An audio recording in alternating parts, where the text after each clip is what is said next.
Hello, কেমন আছো সবাই? এই যে কিছুদিন আগে চলে গেছিলাম শপিংয়ে আমি আর মেয়ে।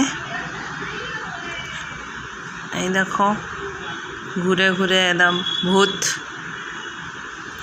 শপিংয়ে গেলে তো একটু খাওয়া দাওয়া করতেই হয়।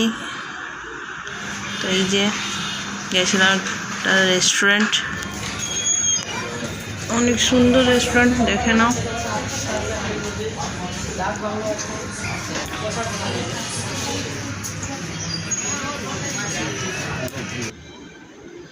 এই যে আমি বাঙালি আউটলেটে গেছিলাম খাবারের অপেক্ষায়। আমি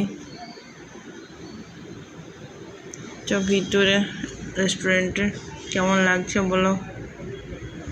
এখনো খাবার আসেনি, সেই চিন্তাতে আমি ফাইনালি খাবার চলে এসছে। ওকে, টাটা, বাই।